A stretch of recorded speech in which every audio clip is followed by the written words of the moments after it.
আসসালামু আলাইকুম ওয়া রাহমাতুল্লাহি বারাকাতুহু। আমি জিজ্ঞেস করতে চাই কিভাবে আমি দাওয়াহ দিতে পারি আমার পিতামাতার কাছে। তারা ইসলামে বিশ্বাস করতে শুরু করেছে, আল্লাহকে বিশ্বাস, বিচার দিবসে বিশ্বাস করতে। যেভাবে হোক আমি তাদের বোঝাতে চাই যে ইসলাম সবচেয়ে ভালো এবং ইসলাম বাদে জীবনে কিছুই নেই। আমি তাদের বাঁচাতে চাই নরকের অগ্নি থেকে। প্লিজ প্লিজ আমাকে বলুন কিভাবে কিভাবে আমি তা করব, কিভাবে। বোন, কোন ধর্ম আপনার পিতামাতা অনুসরণ করেন? হিন্দু। হিন্দু। বোন, আপনার কাছে আমার অনুরোধ, আমি এই প্রশ্নের উত্তর দেওয়ার আগে, যেমন ভাই মুসা বলেছেন ইসলামে আমরা আমিরকে অনুসরণ করি, আয়োজক কমিটির চেয়ারম্যান অনুমতি দিয়েছেন আপনি অন্য আয়োজকদের ভুলে যান। যখন ডক্টর আহমেদ সাহবানী আমাদের অনুমতি দিয়েছেন নিচের কমিটিকে আপনার মানতে হবে না, ইসলামে আমরা আমিরকে মানি, তাহলে আমরা চালিয়ে যাব। যতক্ষণ অমুসলিমরা এখানে আছেন আমরা চালিয়ে যাব। প্রশ্ন করেছেন যে কিভাবে তিনি তার পিতামাতাকে সাহায্য করতে পারেন যারা আছেন হিন্দু, তাদেরকে ইসলামের পথে আনতে, যা তিনি বিশ্বাস করেন সত্য ধর্ম হিসেবে।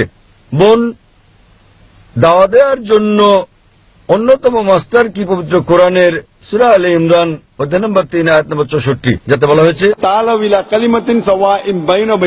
এসো সেই কথায় যা তোমাদের আমাদের মধ্যে এক। প্রথম সাদৃশ্য কি? আল্লাহ নাবুদু ইল্লাল্লাহ, আমরা আল্লাহ ছাড়া কারো ইবাদত করব না।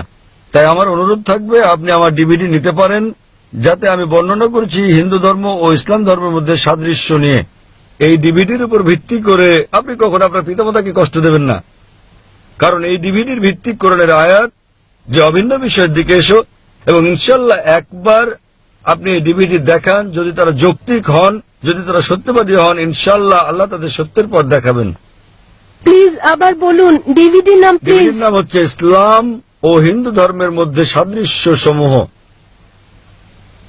আরো অন্যান্য ডিভিডি আছে, আমার শত শত ডিভিডি আছে, আপনি কয়েকটি পছন্দ করতে পারেন। শ্রী শ্রী রবিশঙ্করের সঙ্গে বিতর্কের ডিভিডি, পবিত্র ধর্মগ্রন্থ সমূহের আলোকে ইসলাম ও হিন্দু ধর্মের ঈশ্বরের ধারণা, এটাও বেশ ভালো। আরো ডিভিডি আছে যেমন বিশ্ব ভ্রাতৃত্ব, যাতে হিন্দু ধর্মের কথা বলা হয়েছে। আমার অনুরোধ আপনি তাদেরকে এই ডিভিডিগুলো দেখতে বলবেন, এবং আমি আরো অনুরোধ করব যখন আপনি পিতামাতার সঙ্গে দেখা করবেন তাদের বেশি ভালোবাসবেন, তাদেরকে বেশি সম্মান করবেন। তারা যা বলে মানবেন কেবলমাত্র যদি তারা কোরআন ও সহিহ হাদিসের বিরুদ্ধে কিছু বলে, সেটা ছাড়া, যা আল্লাহ এবং তার রাসূলের বিরুদ্ধে। অন্য ব্যাপারে আপনি তাদের মেনে চলুন। এবং আমি সবসময় ধর্মান্তরিতদের বলি, ধরুন তারা আপনাকে এমন একটা কিছু করতে বললো যা আপনি পছন্দ করেন না, কিন্তু সেটা হারাম নয় ইসলামে। উদাহরণস্বরূপ তারা বলল যে নীল রঙের পোশাকটি তুমি পরো, আপনি বললেন না মা, নীল রং তো আমি পছন্দ করি না। আপনি ইসলাম কবুল করলেও নীল রঙের পোশাক তো হারাম নয়। তখন আপনি আপনার মাকে বলেন, যেহেতু তুমি আমার মা, তুমি আমাকে নীল রঙের পোশাক পরতে বলছো, তাই আমি নীল রং পছন্দ না করলেও পরব।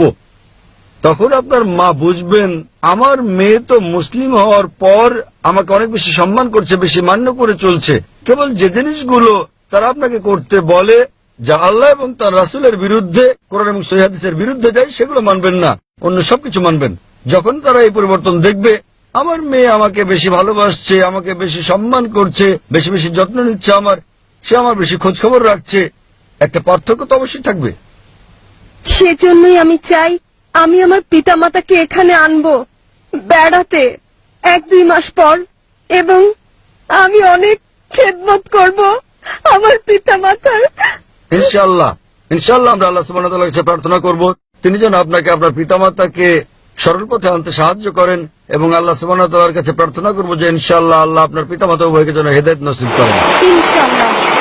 এখানে উপস্থিত সকল অমুসলিম ভাই বোনদের কাছে আমার একটি বার্তা আছে, প্লিজ ইসলাম কবুল করুন, আল্লাহর ওপর বিশ্বাস করুন। কারণ আমি জানি, আমি ভালো করে জানি, ইসলাম ছাড়া জীবন বৃথা, আল্লাহর ইবাদত ছাড়া জীবন অর্থহীন। আপনারা মরা মানুষের মতো। প্লিজ ইসলাম কবুল করুন। ইসলাম হচ্ছে স্বর্ণ, প্লিজ এই স্বর্ণ গ্রহণ করুন। লা ইলাহা ইল্লাল্লাহ মুহাম্মাদুর আল্লাহ রাসূলুল্লাহ। আপনাকে রহমত করুন এবং রক্ষা করুন প্রিয় বোন।